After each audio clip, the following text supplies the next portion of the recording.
Good morning बच्चों। पिछली कक्षा में हम लोगों ने देखा था ग्राफ विधि के माध्यम से समीकरणों को कैसे हल करेंगे। आज हम लोग देखेंगे बीजगणितीय समीकरणों के माध्यम से रैखिक समीकरणों के मान कैसे हल किए जाते हैं, उसके विषय में जानकारी लेंगे। इसके पहले आपको बता दें, बीजगणितीय समीकरणों के माध्यम से कई विधियां हैं जिनके माध्यम से हम लोग रैखिक समीकरणों को हल करते हैं। आइए देखते हैं, उन विधियों को जान लें कि कौन कौन सी विधियां हैं। उसके पश्चात वन बाय वन एक एक करके हम लोग विधियों की जानकारी प्राप्त करेंगे। आइए देखते हैं, प्रतिस्थापन विधि, विलोपन विधि, वज्रगुणन विधि और रैखिक युग्म परिवर्तन। कुछ ऐसे समीकरण होते हैं जिनको हम सीधे तौर पर हल नहीं कर पाते हैं, उन्हें हम लोग इस प्रकार के रैखिक समीकरणों में बदलने के बाद ही हम हल कर पाते हैं। तो वह आखिरी में है, थोड़ी सी विधि कठिन मानी जाती है, इसलिए इसको बाद में पढ़ाया जाता है। सबसे पहले प्रतिस्थापन विधि, जो कि सबसे आसान विधि यहाँ पर है, उसके बारे में हम लोग चर्चा करेंगे। इसको समझने के लिए हमने एक उदाहरण लिया है और यह उदाहरण एक इबारती प्रश्न की तरह से है। छोटा सा प्रश्न है। उस इबारती प्रश्न के माध्यम से हम लोग सबसे पहले इसके जो रैखिक समीकरण हैं उनको बनाएंगे। उसके पश्चात उसको हल करने का तरीका जानेंगे कि किस प्रकार से हम लोग प्रतिस्थापन, नाम से ही जैसा कि प्रतीत होता है कि किसी के स्थान पर किसी दूसरे मान को प्रतिस्थापित कर दिया जाता है। तो आइए देखते हैं कि इस विधि में कैसे हम लोग समीकरणों को हल करेंगे। आइए एक उदाहरण देखते हैं। यहाँ पर दो संख्याओं का अंतर 26 है और एक संख्या दूसरी संख्या की 3 गुनी है। इन संख्याओं को ज्ञात कीजिए। बहुत ही छोटा सा प्रश्न है। जहाँ पर दो मानों की बात होती है तो वहाँ पर हम लोग एक मान को x मान लेते हैं और दूसरे मान को y मान लेते हैं। यहाँ पर भी देखा जाए, माना प्रथम संख्या x तथा द्वितीय संख्या y है। यहाँ पर एक संख्या निश्चित रूप से दूसरे की बड़ी है, एक छोटी है एक बड़ी है, तो हमने x को बड़ी मान लिया है और y को छोटी मान लिया है। प्रथम शर्त क्या है कि दो संख्याओं का अंतर 26 है। निश्चित रूप से यदि हमने x को बड़ा माना हुआ है तो x में से y को घटाने के बाद जो मान प्राप्त होगा वह 26 होगा। तो यह प्रथम शर्त के अनुसार स्पष्ट है कि x ऋण y बराबर 26। इस तरीके से प्रथम शर्त के आधार पर हमने एक समीकरण का निर्माण कर लिया है। इसको हमने लिख देते हैं, ऐसे डैश बना करके 1 लिख दिया और हमें प्रतीत हो गया कि यह समीकरण नंबर 1 है। अब द्वितीय शर्त पर चलते हैं और उसके द्वारा दूसरे समीकरण को बनाने का प्रयास करते हैं। आइए देखते हैं, एक संख्या दूसरी संख्या की 3 गुनी है। निश्चित रूप से x चूंकि बड़ी है और y छोटी है तो y का 3 गुना करने के बाद ही वह x के बराबर होगा। जैसा कि शर्त में कहा जा रहा है कि एक संख्या दूसरी संख्या की 3 गुनी है, अर्थात यह जो x है वो y की 3 गुनी है। अर्थात y में यदि 3 से गुणा कर देते हैं तो वह x के बराबर हो जाएगी। तो देखते हैं, द्वितीय शर्त के अनुसार x = 3 × y। इस तरीके से हमें दूसरी शर्त के माध्यम से एक दूसरा समीकरण भी प्राप्त हो गया है। अब इन दोनों समीकरणों के आधार पर हमें यह बताना है कि वह पहली संख्या कौन सी होगी और दूसरी संख्या कौन सी होगी। पहली संख्या x है और दूसरी संख्या y है, यह माना गया है। यानी कि यदि इन समीकरणों के माध्यम से हल करके हम x और y का मान प्राप्त कर लें तो हम ये बता सकते हैं कि प्रथम संख्या x की जगह पर जो मान आएगा वह होगी और द्वितीय संख्या y की जगह पर जो मान आएगा वह होगी। आइए देखते हैं, इन्हें हम लोग सबसे पहले प्रतिस्थापन विधि के माध्यम से हल करने का प्रयास करते हैं कि प्रतिस्थापन विधि में क्या है। देखिए, समीकरण नंबर 1, समीकरण नंबर 2 जो भी दिए गए रहते हैं, वहां पे यदि x = समथिंग मिला हुआ है तो उस x का मान, चाहे y = समथिंग मिला हुआ है तो उस x और उस y का मान हम दूसरे समीकरण में रख देते हैं। यदि समीकरण नंबर 1 से x का मान प्राप्त करते हैं या y का मान प्राप्त करते हैं तो उसको हम समीकरण नंबर 2 में रख देंगे। और यदि समीकरण नंबर 2 से x का मान अथवा y का मान, यानी कि x = या y = जो भी प्राप्त करते हैं उसको हम समीकरण नंबर 1 में x या y के स्थान पर यथास्थान रख देंगे। यहाँ पर क्या है, x is equal to 3y हमें मिला हुआ है, यानी कि बहुत ही आसान है, हमें इसमें कुछ नहीं करना है। यदि हम समीकरण नंबर 1 से यदि मान निकालना चाहते तो हमें यहाँ से मिलता x is equal to y plus 26। यह मान निकाल करके हम x इज इक्वल टू इस x की जगह पर y प्लस 26 रख सकते थे और यहाँ से भी हम प्रतिस्थापित करके मान ज्ञात कर सकते हैं। कोई स्टूडेंट चाहता है कि हम x इज इक्वल टू न निकाल करके y का मान निकालें, तो वह चाहे तो y का मान भी निकाल करके रख सकता है। जैसे कि यहाँ पर दिखेगा आपको कि y is equal to x minus 26, यदि इसको सॉल्व किया जाए और y का मान निकाला जाए तो x माइनस 26, यानी कि यहाँ पर y की जगह पर x माइनस 26 रखने के बाद उसको सॉल्व किया जाए तब हमें x का मान प्राप्त होगा। आइए हम इन दोनों विधियों से हट करके, इन दोनों मानों से हट करके समीकरण नंबर 2 में चूंकि x इक्वल टू 3y दिया गया है तो इसको रख करके हम देखते हैं कि अगला समीकरण हमें कैसे प्राप्त होगा। आइए यहाँ पे देखा जाए, समीकरण नंबर 2 से x का मान समीकरण नंबर 1 में रखने पर, अब समीकरण नंबर 1 में रखते हैं तो x की जगह पर 3y रखते हैं तो यह 3y हो जाएगा और माइनस y रखेंगे तो यहाँ y हो जाएगा और इज इक्वल टू 26। तो इस तरीके से यदि हम हल करते हैं इसको तो 3y माइनस y 2y हमें प्राप्त होगा और यहाँ पे इक्वल टू 26 दिया गया है।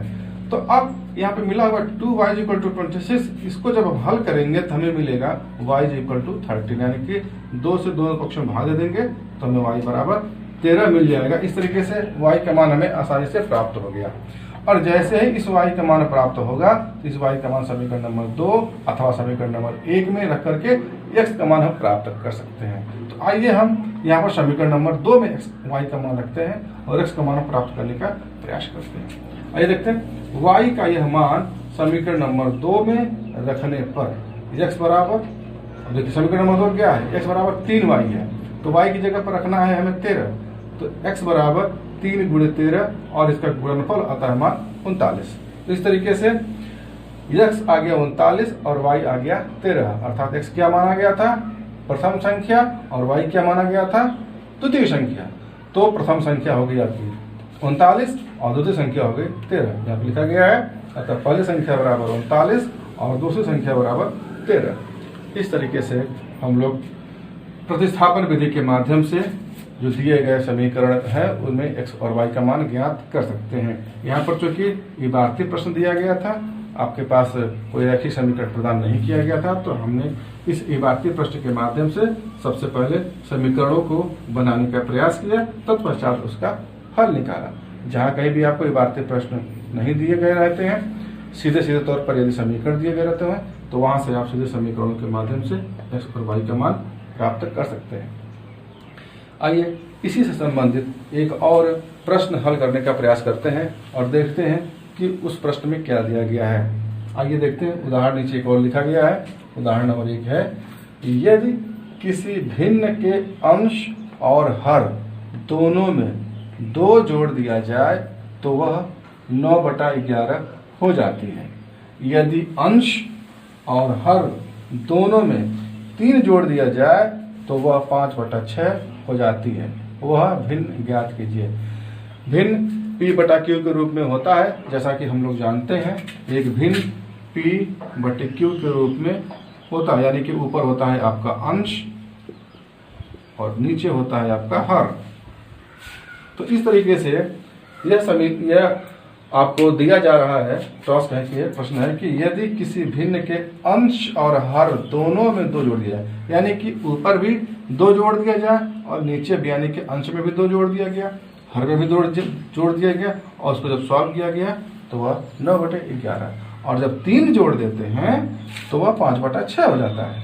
इसको कैसे हल किया जाएगा? क्योंकि अंश और हर का मान हमें नहीं पता है, तो हमें अंश और हर का मान ही भिन्न ज्ञात करना है। तो भिन्न ज्ञात करने के लिए अंश का मान और हर का मान ज्ञात होना आवश्यक है। तो आइए सबसे पहले हम इसी को मान लेते हैं कि हमारा अंश x है और हर y है, जैसा कि यहाँ पर हल प्रश्न किया गया है और इसमें लिखा गया है। इससे आपको स्पष्ट हो जाएगा।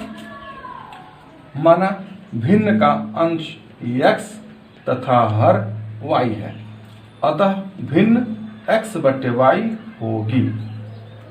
निश्चित रूप से यदि अंश को हम x मानेंगे और हर को y मानेंगे तो भिन्न हमें x बटे वाई ही प्राप्त होगी। अब ये भिन्न हमको प्राप्त हो गई है x बटे वाई, इसका अंश है x और हर है y। अब प्रथम शर्त के अनुसार, प्रथम शर्त क्या है, यदि किसी भिन्न के अंश और हर दोनों में 2 जोड़ दिया जाए, यानी कि इसके x में भी 2 जोड़ दिया जाए और y में भी 2 जोड़ दिया जाए, अर्थात प्रथम शर्त के अनुसार x धन 2 और बटे y धन 2 बराबर हो जाता है 9 बटे 2, यानी कि वह भिन्न 9 बटे 2 के बराबर हो जाती है। अब इसे हल करना है। हल करने का सबसे आसान तरीका देखिए, इसको तिर्यक गुणन हम कर देते हैं, यानी कि x प्लस 2 का गुणा 11 के साथ और y प्लस 2 का गुणा 9 के साथ। ऐसे देखिए 11 इंटू एक्स प्लस 2 और 9 इंटू वाई प्लस 2, इस तरीके से हमने इसको ऐसे लिख दिया। अब इसको हम थोड़ा सा और सॉल्व करेंगे। सॉल्व करने के बाद यानी कि सबसे पहले हम 11 का गुणा कर देते हैं, तो यहाँ मिल जाएगा 11x और धन 11 दूना 22, ये हो जाएगा 22 और 9y धन 18, तो 9y धन 18। इसको हम क्या करते हैं कि जो सजातीय पद है, जो बीजगणितीय पद है, उनको हम एक तरफ कर लेते हैं और जो अचर पद है उनको हम दूसरी तरफ कर लेते हैं, यानी कि इधर बन गया हमारा 11x और ऋण 9, इधर 9 इधर जब आ गया तो 9y, 11x 9y बराबर ये 22 इधर जाएगा तो ऋण हो जाएगा, तो ऋण 22 और धन 18, ऋण 4 बचेगा। इस तरीके से हमारे पास समीकरण नंबर 1 का निर्माण हो गया। प्रथम शर्त के आधार पर हमने एक समीकरण बना लिया, 11x 9y बराबर ऋण 4। आइए द्वितीय शर्त के आधार पर हम लोग एक दूसरा समीकरण बनाने का प्रयास करते हैं। द्वितीय शर्त क्या है, यदि अंश और हर दोनों में 3 जोड़ दिया जाए, यहाँ पर भी दोनों में जोड़ना है, अगर सिर्फ एक ही में जोड़ना रहता तो सिर्फ एक ही में जोड़ते हैं, चूंकि दोनों में जोड़ना है तो दोनों में जोड़ेंगे। द्वितीय शर्त के अनुसार x plus 3 upon y plus 3 is equal to 5/6 ऐसे मिल गया, और इसको भी हम तिर्यक गुणा करने के बाद हमें प्राप्त होगा कि 6x plus 3 into 5 into x y plus 3। अब इसको जब फिर हल करेंगे तो हमें मिल जाएगा 6x प्लस 18 बराबर 5y धन 15। यहाँ से फिर हमें प्राप्त होगा 6x ऋण 5y बराबर ऋण 3। यहाँ से फिर हमें चूंकि प्रतिस्थापन करना है, समीकरण नंबर 2 आपका यहीं पर पूरा हो जाता है, लेकिन चूंकि हमें प्रतिस्थापन करना है तो हम यहाँ से चाहे x का मान चाहे y का मान निकालने का प्रयास करेंगे। हम यहाँ से x का मान निकालने का प्रयास करते हैं, यानी कि x इक्वल टू, तो यदि 6x को यहीं पे छोड़ देते हैं तो यह 5y को पहले हम पक्षांतर कर देते हैं, तो माइनस 5y है तो उधर जाएगा तो प्लस 5y हो जाएगा, तो 5y और माइनस 3, ये 3 5y माइनस 3, और x के साथ चूंकि 6 लगा हुआ तो इसको भी पक्षांतर करना पड़ेगा, तो ये जाएगा तो 1/6 हो जाएगा। तो यानी कि यहाँ से इस समीकरण को हल करेंगे तो x बराबर 1/6 5y ऋण 3, यह समीकरण नंबर 2 हमने इसको मान लिया है, यानी कि समीकरण नंबर 2 से हम x का मान प्राप्त कर चुके हैं। अब इस x का मान समीकरण नंबर 1 में रख देंगे, इस x की जगह पर क्या लिखा गया है, समीकरण नंबर 2 से x का मान समीकरण नंबर 1 में रखने पर कैसे मिलेगा हमें, देखिए यहाँ पर 11x दिया गया है, तो यह 11 हो गया और गुणे, अब x का मान हमने निकाला है 1/6 5y ऋण 3, तो 1/6 5y ऋण 3 और ऋण 9y बराबर ऋण 4, यह समीकरण नंबर 1 में दिया गया है। अब 11 का गुणा 5y और ऋण 3 कर देंगे और 6 का जो गुणा कर देंगे, यानी कि सबसे पहले पूरे समीकरण को हम 6 से गुणा कर देते हैं जो कि नीचे है, तो ये 6 यहाँ भी गुणा हो जाएगा और यहाँ भी गुणा हो जाएगा, और यहाँ पर 11 का गुणा तो 11 × 5 = 55y और ऋण 11 × 3 = 33, ये हो जाएगा।